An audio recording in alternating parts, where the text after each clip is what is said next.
Okay, போன கிளாஸில் என்ன பார்த்தோம் அப்படின்னா, நான் ஏன் கடவுளை வணங்கணும் அப்படிங்கிற கேள்விக்கு என்ன பதில் அப்படிங்கிறத பார்த்தோம். அடுத்த கேள்வி, என்னுடைய கேள்வி என்ன அப்படின்னா, சரி கடவுளை வணங்கிறது மனிதனுக்கு நல்லது அப்படின்னா கடவுளை எப்படி வணங்கணும் அப்படிங்கிறது ஏதாவது ப்ரொசீஜர் இருக்கா, இதுதான் கரெக்டான மெத்தட்னு இருக்கா? அதே மாதிரி வணங்கும்போது என்னன்னு சொல்லி வணங்கணும், என்னன்னு கேட்கணும் அப்படிங்கிறது என்னுடைய கேள்வி. அதுக்கு அவர் சொன்னார், நீங்கள் என்ன வேணாலும் கேட்டுக்கலாம், அது உங்கள் இஷ்டம், ஏன்னா எப்படியும் எதுவும் நடக்க போகிறதில்ல. ஆனால் இதில் முக்கியமான ஒரு விஷயம் என்ன அப்படின்னா, எப்போ ஒரு மனிதன்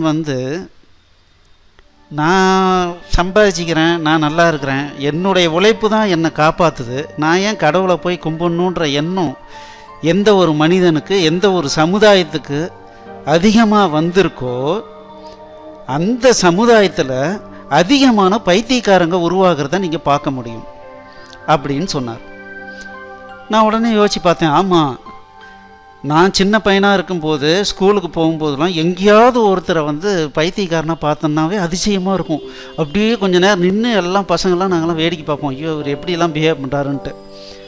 ஆனால் இப்போது எல்லா இடத்துலையும் பைத்தியக்காரங்களை நம்மளால் பார்க்க முடியுது. இதுக்குண்டான முக்கியமான விஷயம் என்ன, ஏன் இப்படி மாறுறாங்க அப்படின்னா, இந்தியாவில் உருவாக்கப்பட்ட இந்த வணங்குதல் அப்படிங்கிறது அவன் மனசில் இருக்கிற ஒரு விஷயத்தை யாரோ ஒருத்தர்கிட்ட நம்பிக்கையோட எனக்கு இது வேணும், இந்த பிரச்சனையிலேருந்து சால்வ் பண்ணுங்க அப்படின்னு பேசும்போது அது ஒருவேளை நடக்கலாம், நடக்காமையும் போகலாம். ஆனால் நம்ம மனசுல இருந்து நான் அதை வெளியே எடுத்து யாரோ ஒருத்தர்கிட்ட என்னுடைய பாரத்தை வெளியே வச்சுட்டேன். எப்போ ஒருத்தன் பைத்தியமாக ஆகிறான் அப்படின்னா, நானே தான் சமாளிக்கணும், என்னை விட்டால் இந்த பிரச்சனையை சால்வ் பண்ணுறதுக்கு யாருமே இல்லை அப்படின்னு ஒருத்தன் நினச்சிக்கிட்டு அவன் திரும்ப திரும்ப திரும்ப எதையாவது ஒன்று முயற்சி பண்ணிக்கிட்டே இருக்கான் அப்படின்னா, ஒரு ஸ்டேஜில் என்ன ஆகும் அப்படின்னா, அந்த எண்ணத்துக்குள்ளாரையே உள்ளே பூந்துருவான். கடைசியில் அந்த எண்ணத்துலேருந்து வெளியவே வரமாட்டான். ஸோ அப்போ பார்த்தீங்கன்னா உடம்பு மட்டும் பெருசாகிடும், வயசாகும், ஆனால் அவனுடைய எண்ணங்கள் ஏதோ ஒரு சின்ன வயசில் ஏற்பட்ட ஒரு சின்ன சம்பவத்திலேயே ஸ்ட்ரக்கப் ஆகிடும். பார்த்தீங்க அப்படின்னா 10ஆவதுல நல்லா ஃபஸ்ட்டு மார்க் வாங்கினேன், ஆனால் 12ஆவதுல நான் கோட்டை விட்டுட்டேன் அப்படிங்கிற அதிர்ச்சியிலேயே அவன் அதுலேயே நின்றுட்டான், நான் நல்லா படிப்பேன் நல்லா படிப்பேன்னே சொல்லிகிட்டு இருக்கான். ஸோ இந்த மாதிரி இல்லாமல் வணங்குதல் அப்படிங்கிறது நம்மளுடைய சமுதாயத்தில் ஏற்படுத்தி கொடுத்த ஒரு மிகப்பெரிய விஷயம். எதுக்காக? முதல்ல நம்மளை காப்பாற்றிக்கிறதுக்கு. இதை எப்படி வணங்கணும் அப்படிங்கிறத நீங்கள் எந்த கோயிலுக்கு போனாலும் பார்க்கலாமே.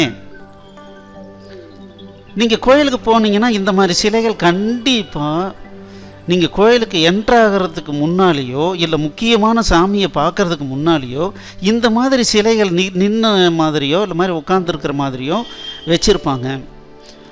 ஸோ இந்த மாதிரி தான் 2 கையையும் சேர்த்திக்கணும்.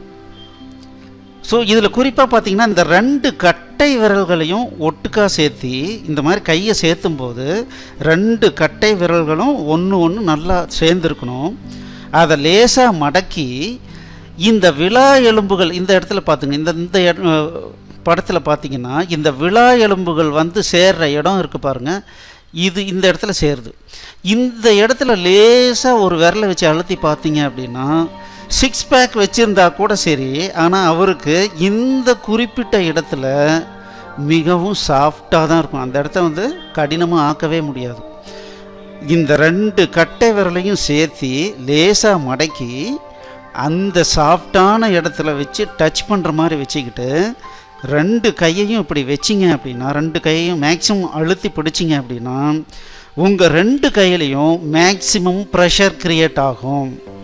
அந்த மாதிரி மேக்ஸிமம் ப்ரெஷர் க்ரியேட் ஆகிற டைமில் நீங்கள் அப்படியே கண்ணை மூடி லேசாக தலையை குனிஞ்சு நீங்கள் எதையாவது வேண்டிக்கலாம்.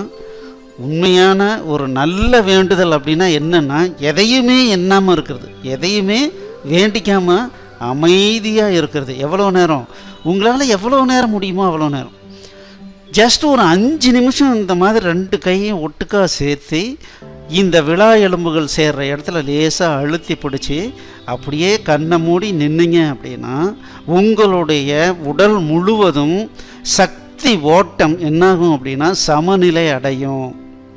சமநிலை அடையும் போது நம்ம இவ்வளவு நேரம் என்னென்னலாம் பிரச்சனை அப்படின்னு இருந்தோமோ அதெல்லாம் நம்ம மனசுல இருந்து எங்கே காணாமல் போச்சுன்னே தெரியாது. ஸோ அதனால தான் பார்த்தீங்கன்னா முழுமையாக இந்த மெத்தடில் போய் ஒரு 5 நிமிஷம் அமைதியாக சாமிக்கு முன்னால் நம்ம அமைதியாக 2 கையையும் இந்த மாதிரி சேர்த்து விழா எலும்புகளில் கட்டை விரல்கள் லேசாக ப்ரெஸ் பண்ணுற மாதிரி வச்சுக்கிட்டு 5 நிமிஷம் நீங்கள் நின்னீங்க அப்படின்னா உங்களுடைய மைண்ட் அப்படியே சைலண்ட் ஆகிடும்.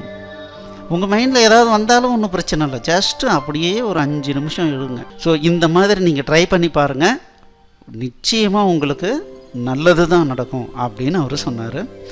நிச்சயமாக இந்த வீடியோ உங்களுக்கு பிடிச்சிருக்கும்.